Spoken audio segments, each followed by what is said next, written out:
everyone. Welcome to the University of Arizona College of Law Faculty Book Talk Series. I am Teresa Miguel Stearns, Associate Dean and Director of the Daniel F. Cracchiolo Law Library here at the College of Law. This afternoon's book talk features Professors Tessa Dysart and Tracy Norton in conversation with Professor Christopher Griffin.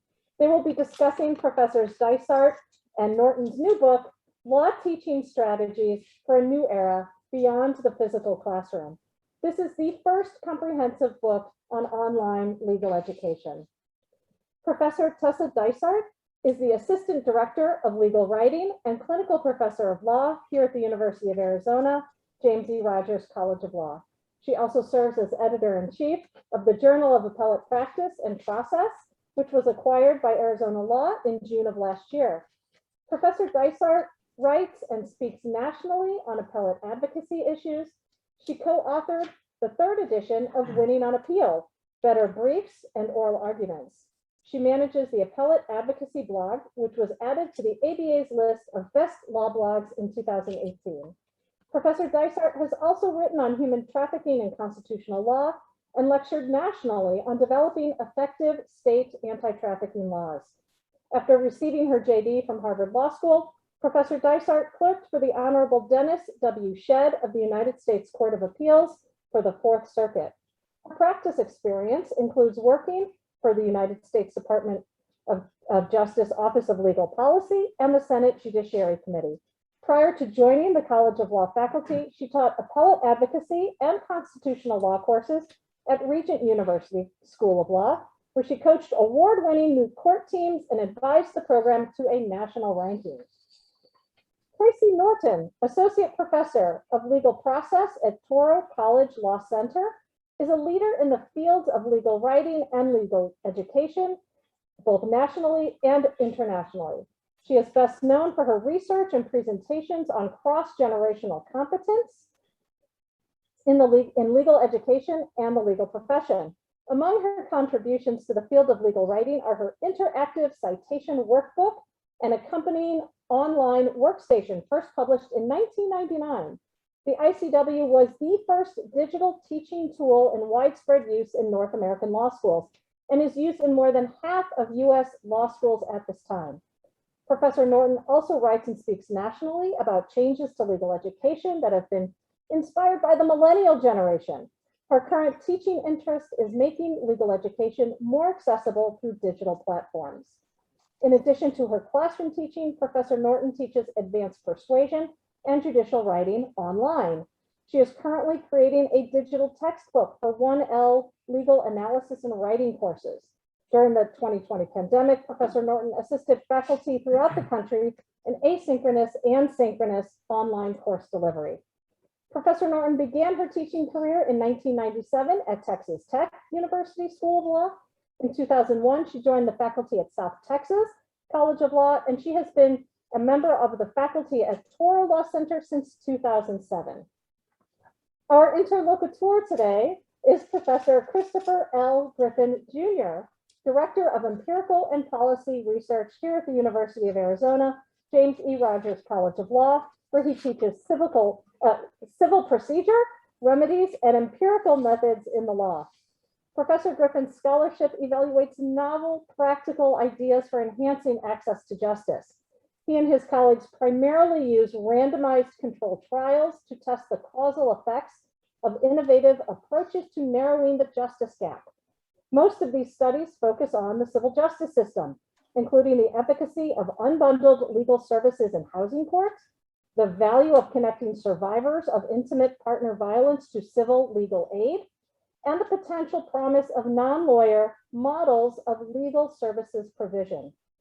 Professor Griffin is also involved in randomized evaluations of criminal pretrial risk assessments. His work has appeared in the Journal of Empirical Legal Studies, the Utah Law Review, the William & Mary Law Review as well. Professor Griffin received the John W. Strong Teaching Award in 2021, just a few months ago. Professor Griffin holds a BS in International Political Economy from Georgetown University School of Foreign Service, where he was the John Carroll Scholar and a Beinecke Scholar. He holds an MPhil in Economics from the University of Oxford, where he was an All-Britain Scholar, and a JD from Yale Law School, where he was an editor of the Yale Law Journal and editor-in-chief of the Yale Law and Policy Review. Please join me in welcoming all of our guests for this very special book talk this afternoon. And thank you, Miguel Stearns, and the rest of the library for organizing this event this afternoon. And of course, to Professors Dysart and Norton for their tireless work on law teaching strategies for a new era beyond the physical classroom. Now, I've had a chance to read through some, but not all, of the 34 chapters, combining the work of 42 teacher scholars in this volume. The contributions, which in fact include the reflections of our very own Professor Salman and HC, who I believe is joining us remotely, provide an invaluable blueprint for online teaching. The guidance in this volume is indicative of longer-term trends in legal education, as well as the necessities of pandemic pedagogy. I truly commend it to anyone teaching law students, even if you assume that you mastered the trial by fire that was the last academic year. The plan is for Professors Dysart and Norton and I to discuss the book for about 30 minutes and then open it to the audience for questions. So let's get started. Great. Now, I understand, Professors Norton and Dysart, from earlier conversations with the two of you, that the book was in part a direct response to pandemic teaching. Professor Dysart, you decided to learn about online education strategies and write about them in preparation for the uncertain year ahead. And then Professor Norton, you lent your expertise in online pedagogy when Professor Dysart needed a collaborator. The beauty of this book, therefore, is not just in the content about how to teach remotely and online, but also in its creation, which still plays out this afternoon with Professor Norton joining us remotely.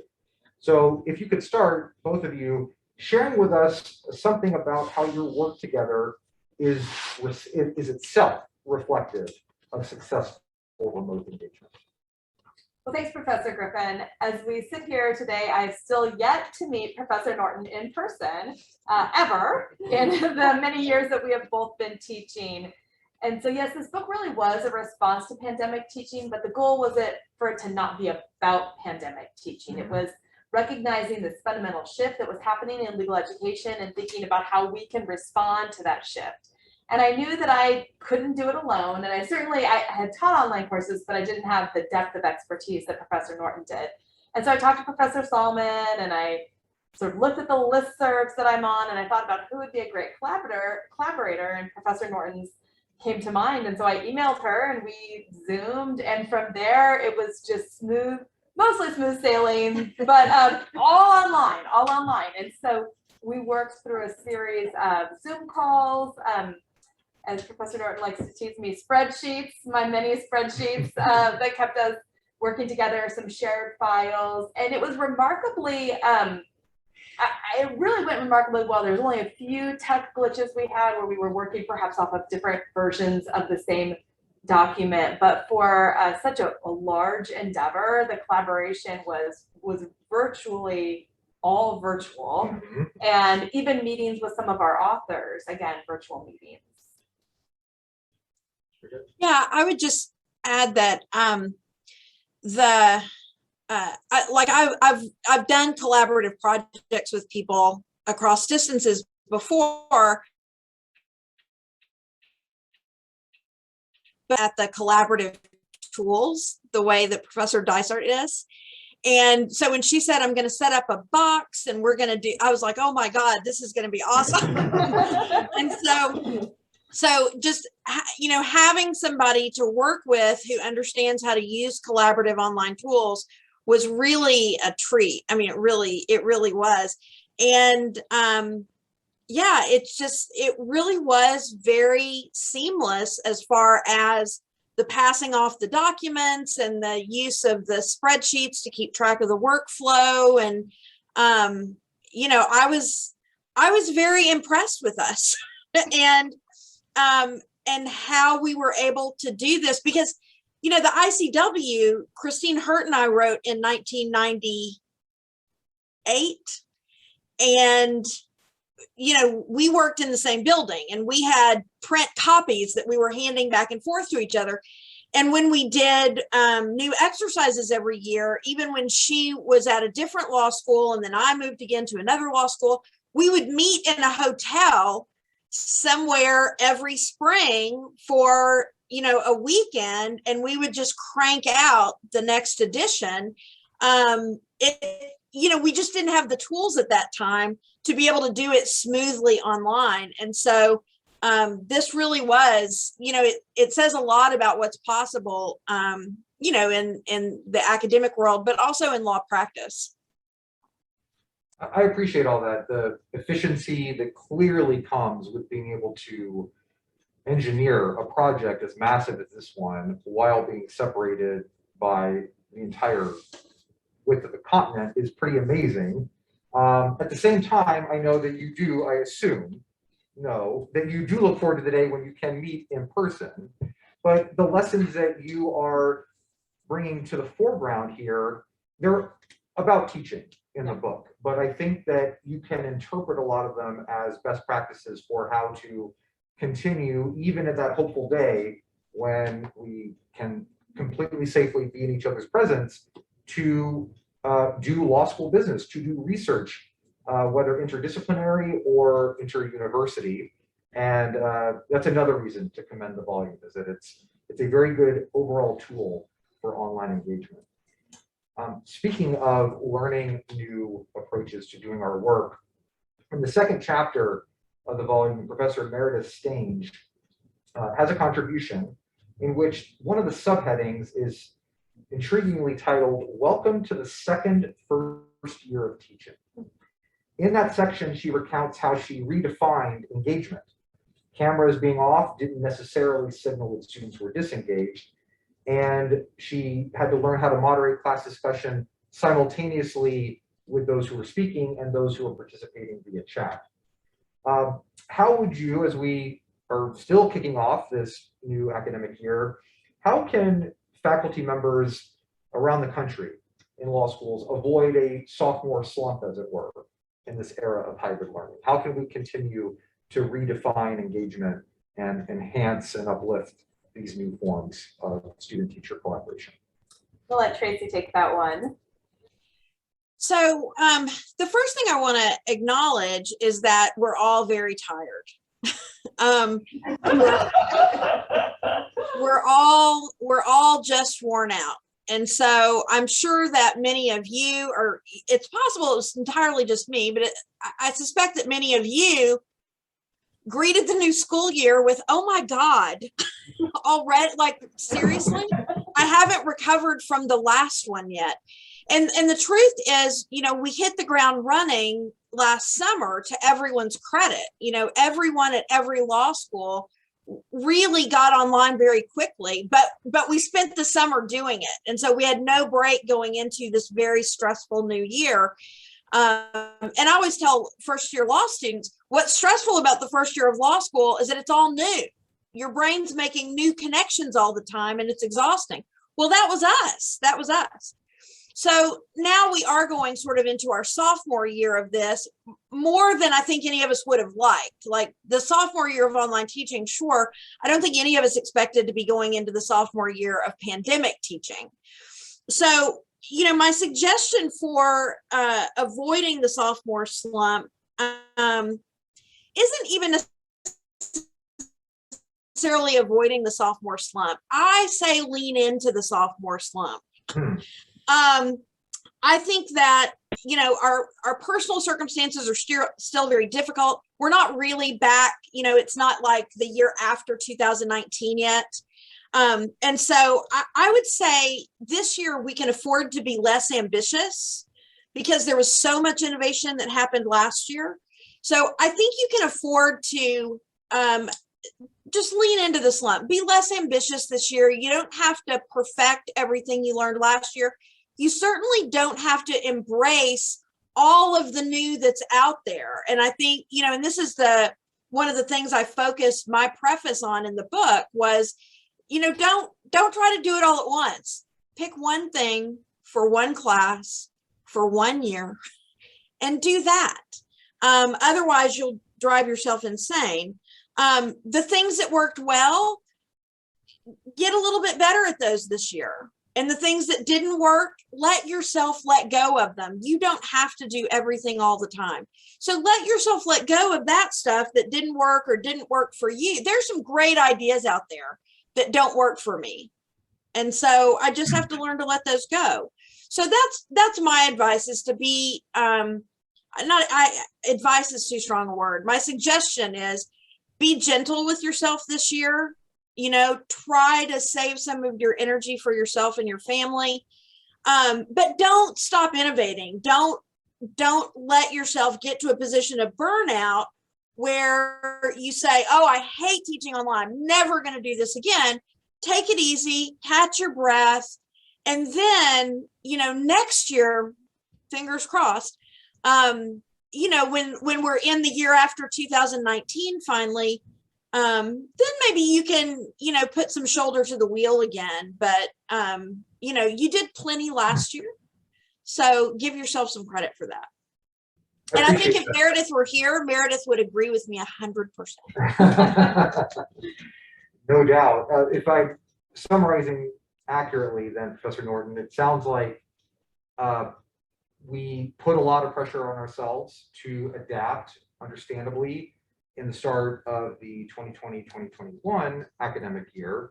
A lot of innovation happened, and we don't have to keep doing even all the things that worked, right? And we certainly want to maybe put to the side, back on a shelf, those things that didn't.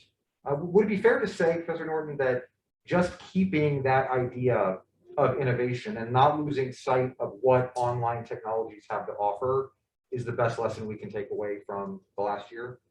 I would agree completely. I think we got a whole new toolbox in the last year, but we don't have to use them all at once. And everything isn't, you know, everything isn't right for every class. And so it's okay to pick and choose what you do and to pace yourself. And, you know, you don't want to turn yourself into this great online teacher and then burn out and retire. Very true. In some sense, it seems like students also had to reprogram their minds about how to approach legal education in the last year.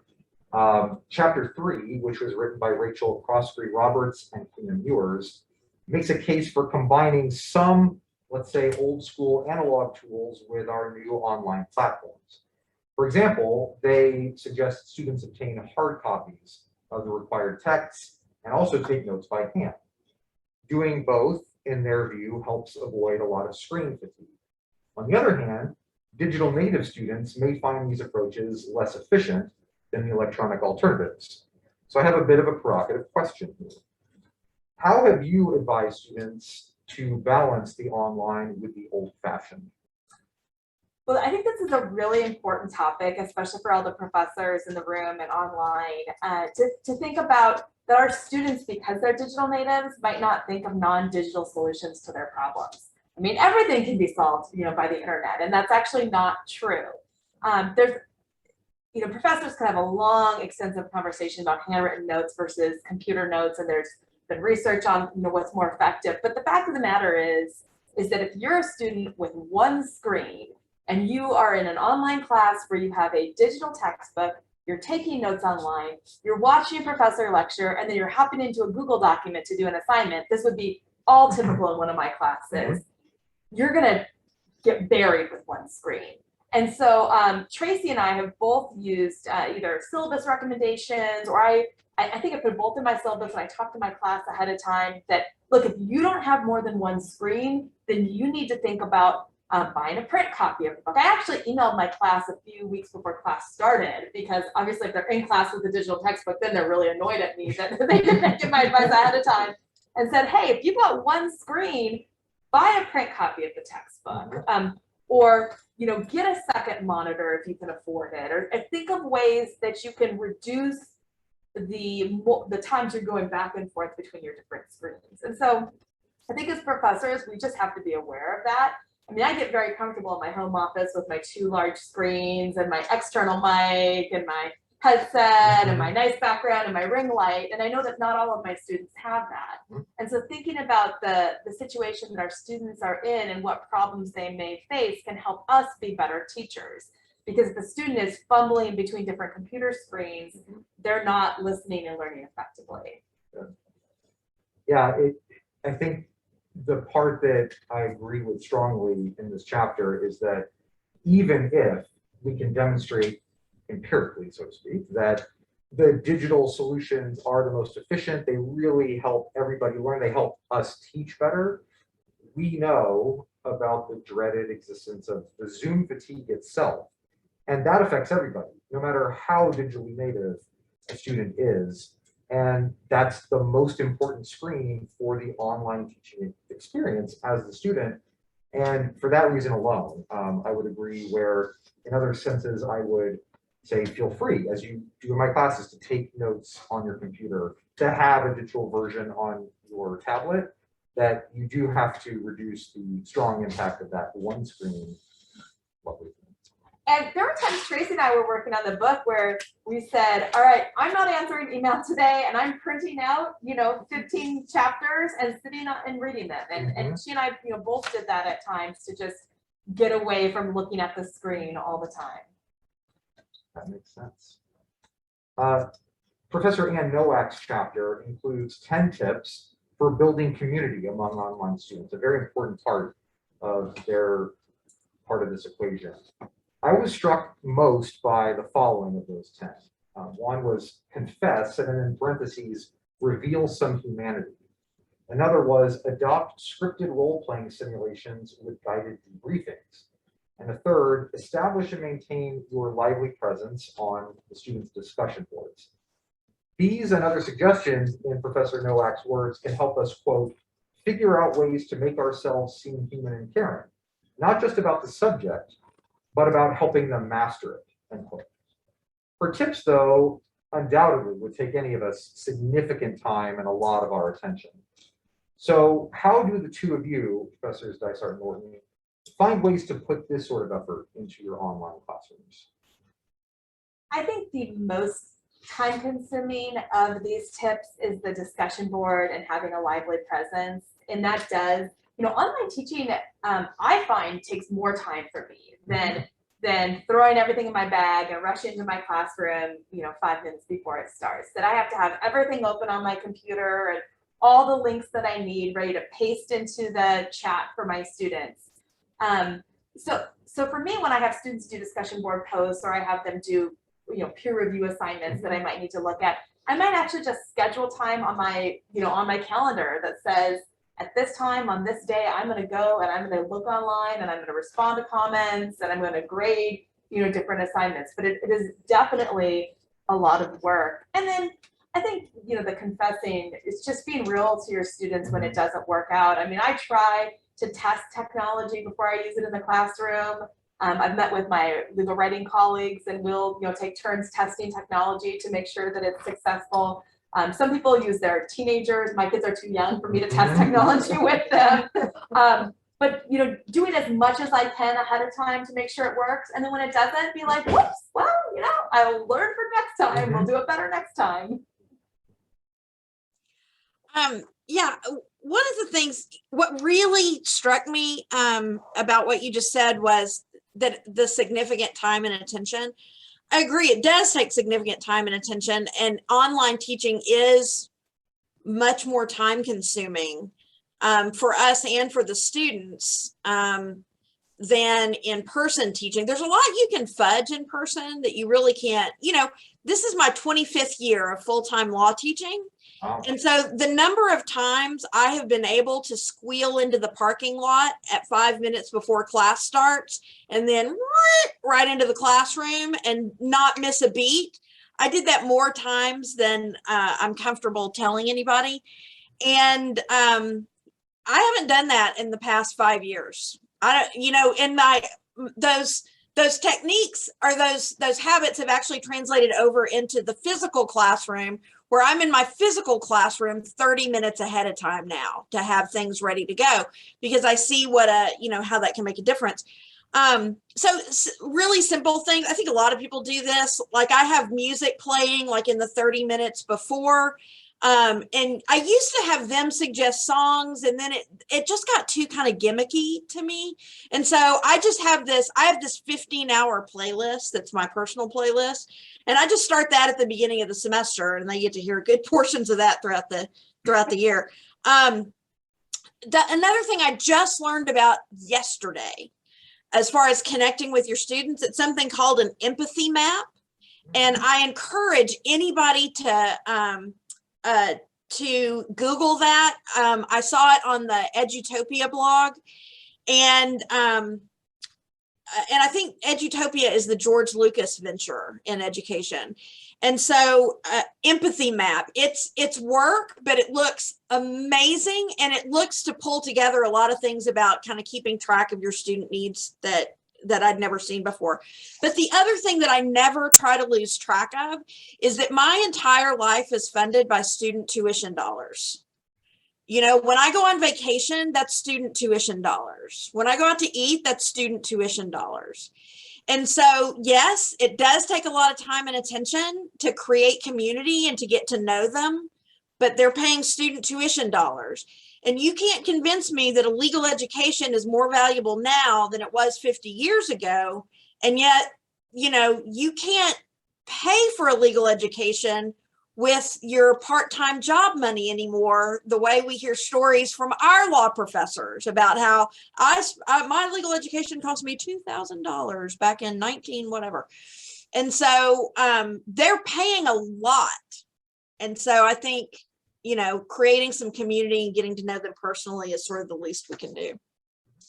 I could pop in one other thing. I think that teaching online does open up tremendous opportunities for student engagement in terms of having like non-traditional office hours. So for example, if a student wants to meet with me but has a very busy day, I can say, well, at 8:30 after my kids are really finally asleep, you know, I'm happy to hop on Zoom with you. But then on the flip side, it's also sometimes harder to build boundaries between your home life and, you know, and work, when work just stares me as soon as I walk in the door and I see my home office. And so, you know, that's a tension. I certainly, and my husband's watching and he would say, you know, I haven't certainly figured out what that balance is yet, but I think it's something important to understand that we can both be more flexible, but then have to be deliberate about building boundaries and saying, okay, this is my time. You know, this is my family time. This is my time that I'm not answering emails. Mm-hmm. And maybe another corollary is that even if we stipulate that students learning from home, going to class in their bedroom or at the dining room table, have many more distractions around them than they do in a classroom, even in a classroom where they're allowed to have their laptop, that it doesn't mean that there are no distractions in the physical classroom. And that some of these tips in this chapter of the book are also applicable to the physical classroom as well. For sure. Engagement matters there as much as it does online.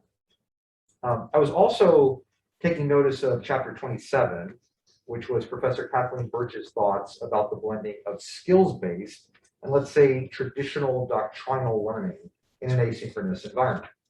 She did so in the context of constitutional law, arguing that canons of constitutional interpretation can or should be taught as skills.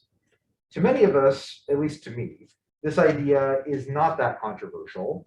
It takes skill to, for example, apply an originalist lens to a constitutional analysis.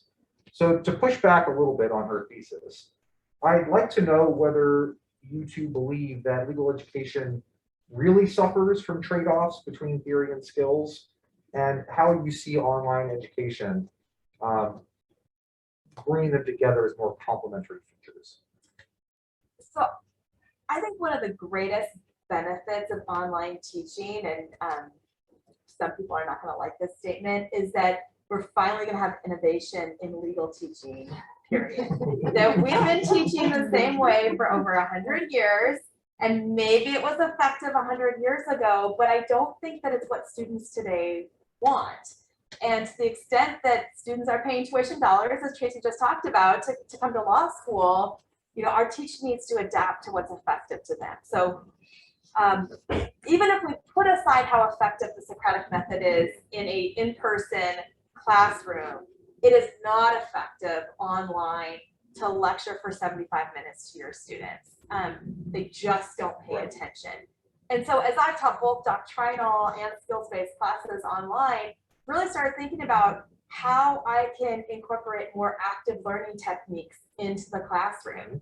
And I think this works well, you know, in both ways. Recording short lectures that are on the substance of a particular issue. And then when students come to class, you know, you ask questions, you can review their comprehension either pre-class or post-class, or pre-class or at the start of class with a quiz. You can put them in, you know, breakout rooms to work on problem solving, a doctrinal question or a skills question. I really think online teaching has the opportunity to revolutionize legal education, both in the in-person and the online classroom, because all of these things I could do in person as well. Professor Birch's chapter, because I do teach con law, I really loved her chapter.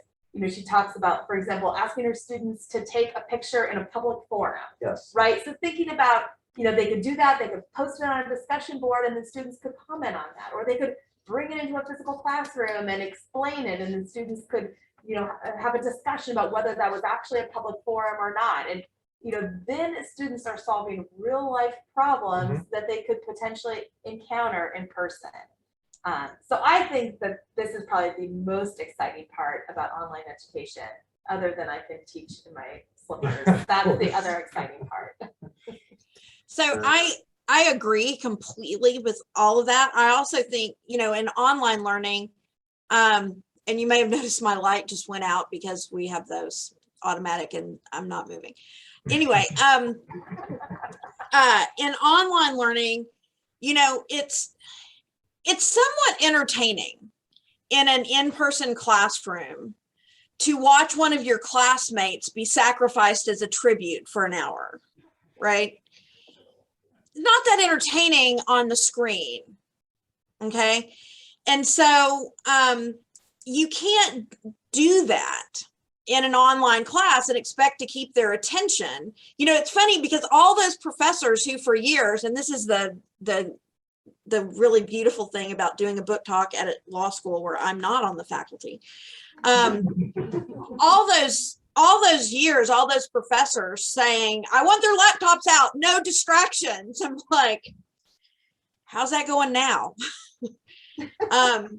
And so you've got to do something with them. And so we've created the divide between skills and doctrine. That's artificial. Law professors did that. Lawyers didn't do it. Law students didn't do it. Law professors did it because it makes us comfortable, because it's easier for us, because we're egghead academics and we want to talk about theory, and you have to sit there and listen to whatever we want to talk about. Well, that doesn't work, particularly with millennials. It doesn't, like, their customers, they're going to tell you what they want. So you got to do something. So I agree with Tessa. I think this can be the springboard to a real revolution in law teaching. And, you know, I think, you know, my partner in crime for learning a lot of what I've learned over the last 5 years was Jack Graves, and he teaches contracts and biz orgs and things like that. And he turned his classroom into a skills classroom. And so we got to do a lot of collaboration because he sees law as a skill, whether it's contracts or legal writing or trial ad or a clinic. He says, it's all skills. Why aren't we all teaching it like a skills class? And so, yeah, I hope this is going to translate back into the physical classroom that way. Good. One final question before we open it up to the audience for theirs. Could you just share, each of you, a brief favorite revelation that you had about online teaching in law schools from the last academic year?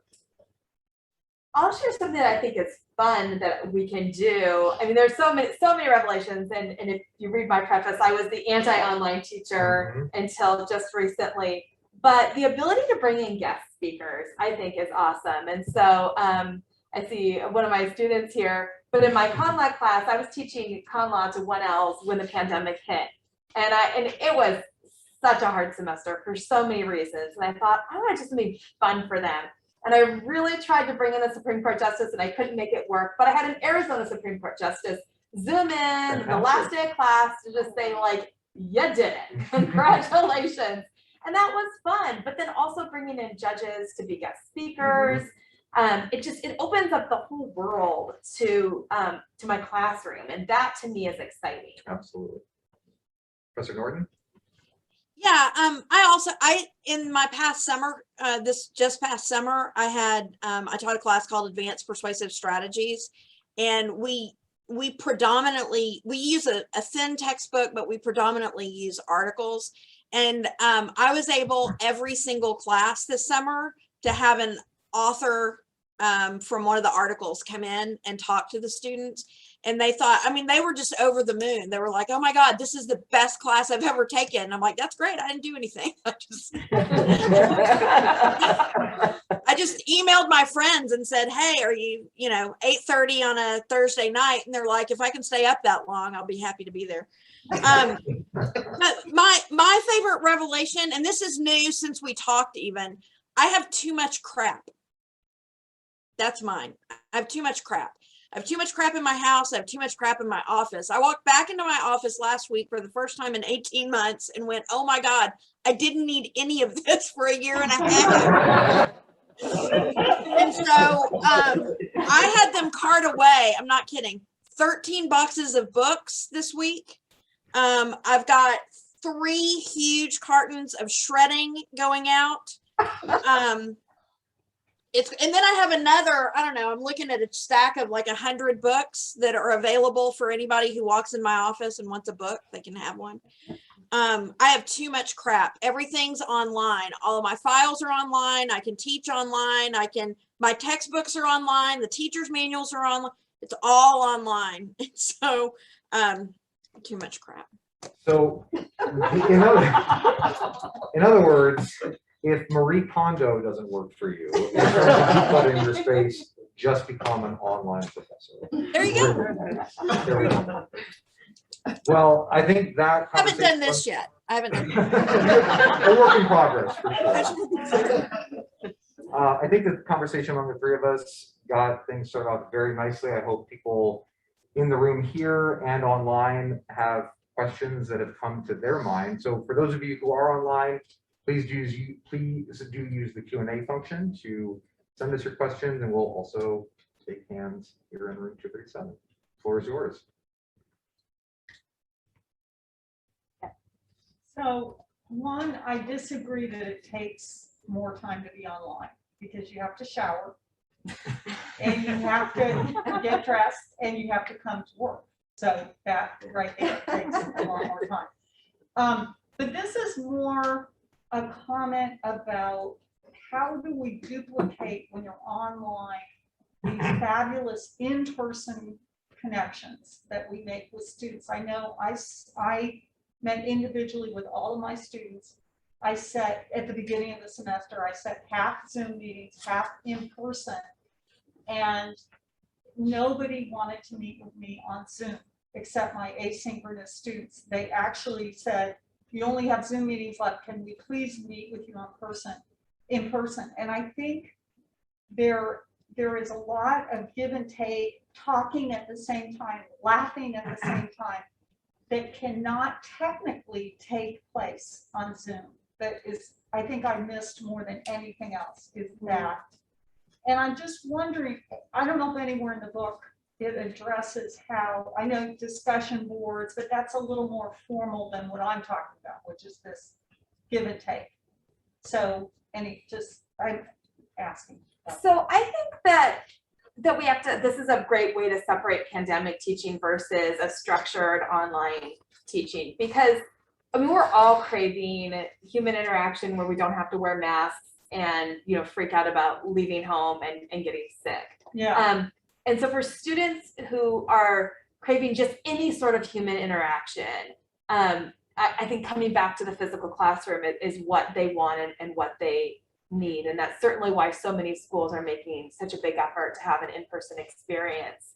But if you think of online teaching as an alternative that opens doors for students who either can't live in a place where there's not a law school, want to go to law school but can't move, want to do an internship or externship in Alaska with a remote tribe, but then also take classes that may be tested on the bar exam. And so having some online offerings is going to open doors for them then it's a different, it's a different experience. But Tracy and I have talked about this. I have seen more of my students' homes than I've ever seen in my entire life. They've seen more of my home and my family and my cats and my children than they would normally see in a year. And so I think the community is just a little different. In the chapters, Professor Nowak's chapter, and then Professor Park has a chapter about building community. One looks more at asynchronous classes, where I think it's harder to build the community because you're not always having those, weekly meetings together, where everyone's together at the same time versus, synchronous classes. But I think synchronous classes, you can build community much like you would in the in-person, classroom. And I do shower for my online classes.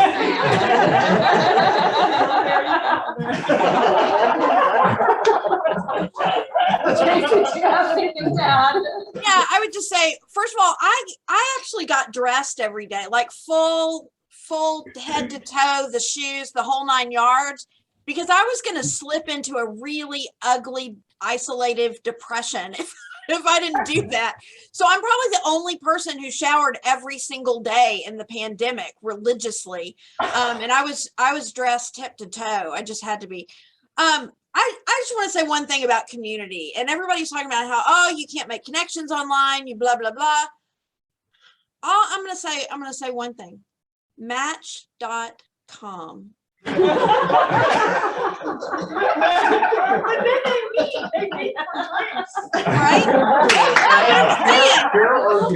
saying, how many stories have you heard about, I met him online and we talk and we chat and it's my heart and I'm moving to Alaska next week. You can form connections online, but Tessa's right, it's different. And the thing is, in person is great and online is great. And nobody's suggesting you have to pick between the two. It's not like when the television was invented, all of the movie theaters shut down and we quit going to movies. They're different ways of doing things, and certainly I can see any movie I want on my phone. That doesn't mean I don't still want to go back to a movie theater when I get the chance to. So it's different. It's just different. Yeah. Thank you. We do have some questions in the Q&A feature. We'll start with one from Paul Eaton, who asks, in case it doesn't come up, I wonder if the book addresses administrative issues. For example, are you reimagining faculty workload, faculty support, class sizes, or term length? That's a great question. The first chapter in the book talks a lot about getting the faculty, that this has to be a faculty-wide decision and coming up with a faculty plan and a faculty-led approach. And I think most successful ventures are done that way with significant faculty involvement. And other chapters do talk about class size. So I think especially if you take this skills approach and more active learning and more assessments, you have to have smaller class sizes or else you're going to overwhelm the faculty. And really getting everyone on the same screen, there's limits of that as well. But we don't talk as much about overall faculty workload, faculty support. Certainly, well, I will say one thing with faculty support. A couple authors talk about, resources offered by their university. And I feel really blessed to be here where we have a great online team that does D2L management. We have a studio that I could walk into and record lectures, except during a pandemic. And I think for schools that are serious about doing online education, they have to invest in those things, giving professors the technology they need, having media support services, having course designers. But just if you have this, faculty still need to learn. So I email one of our course designers with questions and I say, if you teach a girl to fish, just teach me how to do it and I'll do it next time. And I try and then I fail and then I email them again and say, I tried and I couldn't figure out this. Can you help me, with this next step? So faculty certainly need to be responsible about learning the technology, but universities need to invest in the support staff to help us do this well. Okay, so listen, all I'm going to say is, Paul, slow your roll, man, because before we start figuring out how to manage the contracts professors' class sizes online, you need to make sure that you're paying all of your faculty with parity. A huge swath of female faculty in this country have not had consideration of class size, faculty workload, unpaid labor, term length, faculty support. And so and this is the thing that drives me nuts. You know, we have at my law school, and I'm very grateful for this, we have a beautiful studio to record videos in that are, I mean, high production quality, and I'm happy to have it. I have an instructional designer at my disposal. I have an assessment expert who's a professional statistician at my disposal just for the law school, which I'm thrilled to have it. But this is the same administration that's been telling me for 14 years, we don't have the money for salary parity, but suddenly we have money for an instructional designer, a studio, and an assessment expert. And I think one of the things, if you look at flex programs across the country, the ones, you know, like the weekend JDs, and we have one of those, you'll see that most of the people doing the work are contract faculty because they can be pressed into service. And those issues about class load and about, you know, all of those administrative issues that Paul mentions are not being addressed. And so the inequities that exist in the in-person law school building are now being ported over to the online class experience. And so if you really want to do something for your students, you gotta do those things for all of your faculty, not just you know, the faculty who are just now doing something innovative because they had to. Thus endeth the lesson. Hi, I'm wondering if it's too early for this data to have come out, but are there any? Do either of you know of any empirical studies looking at, you know, online, which I'm assuming has more assessments, and how that tracks to performance on bar exams versus in person? There has not been a lot of research on online teaching, period. We actually have a chapter on that, sort of the call for we need more research on online law teaching. I think you would have to, there are some programs that are, you know, completely online JDs, but then it gets so complicated because then you look at LSAT, there's just so many variables that go into bar passage. But I think it's definitely a place that we need more research on effective online teaching, which is what I'm trying to do. But it's, you know, again, it's hard to do it. My 2 cents on this would be speak to, you know, empirically minded faculty, whether in law school or university, but not to me, only because Professor Simon will be deeply upset that someone else is taking me away from. He's very busy. Studying an online class. Is, I will say truly that I think lessons from pandemic teaching, which will spill over into longer term online teaching, are very, very fruitful landscapes for testing these things out in law schools in ways that are defensible, ethical, and the like. We have the opportunity to do that at our law schools, and I hope people do take up those opportunities. Another question online from Aaron Simowitz, who addresses Tracy, saying that he did a fist pump at home when she was describing the artificiality of the distinction. I'm sorry, this is for Tracy, not for Tessa. Between skills and doctrine. How would you both recommend approaching colleagues on the faculty who are skeptical of transitioning to more experiential learning, particularly as a more effective approach to remote teaching? I think the tenured people, we have to put on an ice floe and just let them go. I'm sorry, I don't work at University of California. You know, I mean, I say that sort of tongue in cheek, but sort of not. For people with job security, if doing the right thing by students because their lives are funded by tuition dollars is not an incentive, then there's nothing you can tell them. But you know, it's like elections. There are, you know, people who are going to definitely go one way, people who are definitely going to go another, but then there's the big undecided middle. Right now on faculties, I believe we have a big undecided middle. I spent a year doing this online. I kind of liked it. I'm not sure it worked. Maybe it did, maybe it didn't.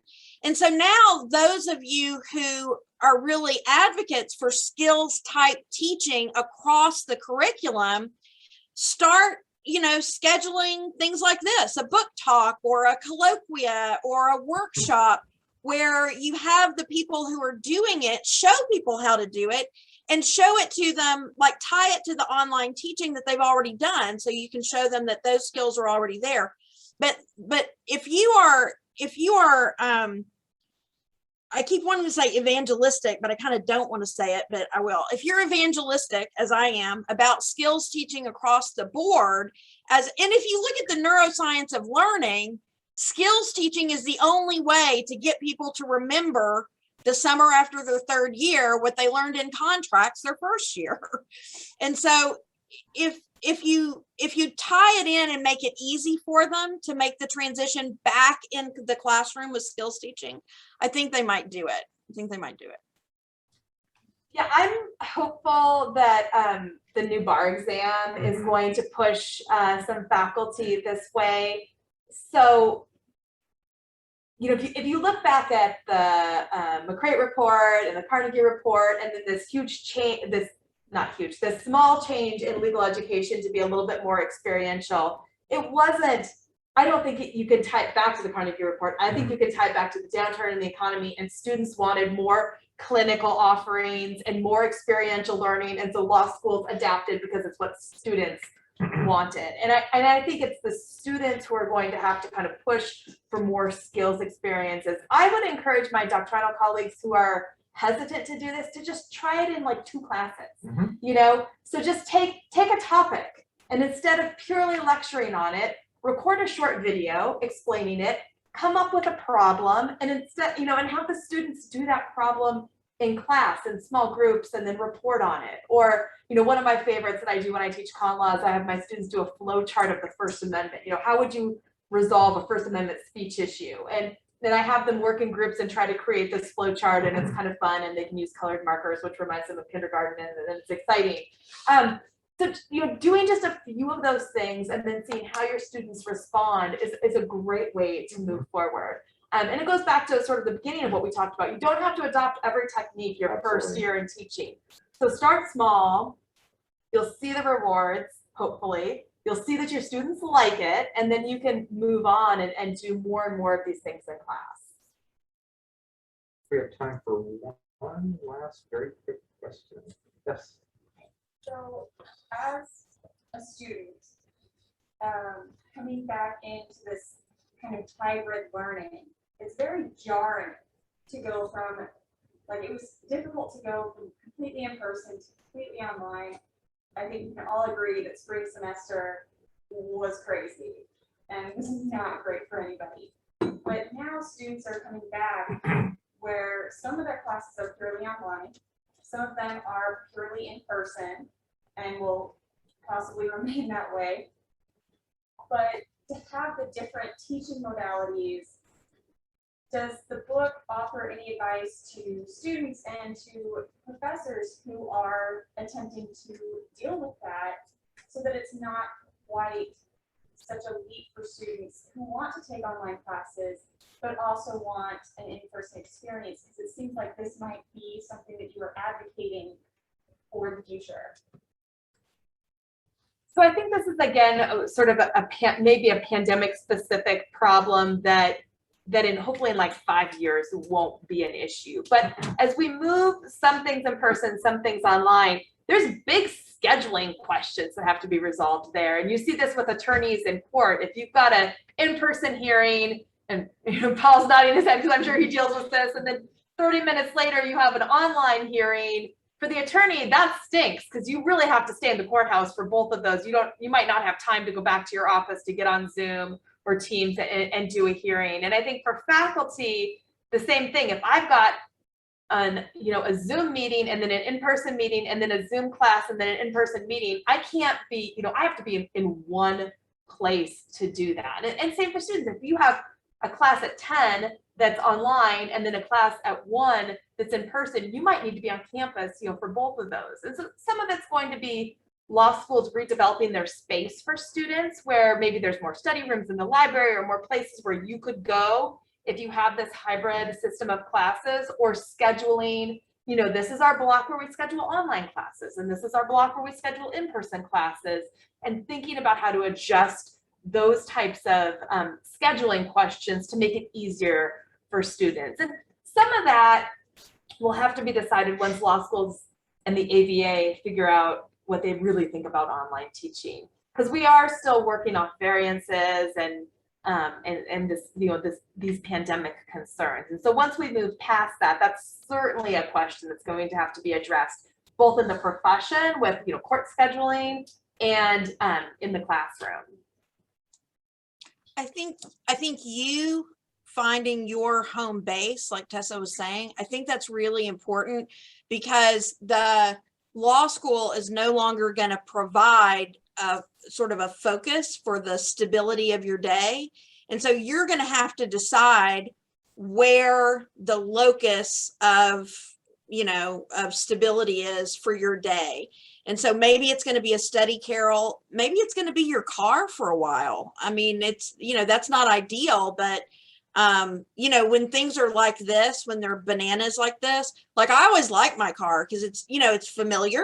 I can actually do a Zoom meeting from it if I have to, so anyway, but a study carrel, something where you can have a home base that everything is sort of satellited around. Here's something that I recommended to my students. These are just 9x12 project cases. I started using them in the pandemic because I needed a space that was like, for example, I'm learning how to speak Spanish. So I have all of my Spanish stuff in one of these, so that whether I'm at school or at, not that I do the Spanish stuff at work, but for example, if it's something I need, because now I have part of my office at home and part of my office at school.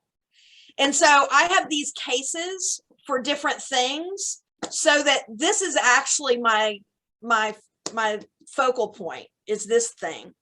And so the class that I teach from it can be here, it can be at home, it can be in the classroom, but the focal point's right here. And so finding something that you can sort of, fix on as your focal point could be helpful. Right. Well, thank you, Professor Norton, Professor Dysart, Professor Griffin. Really wonderful.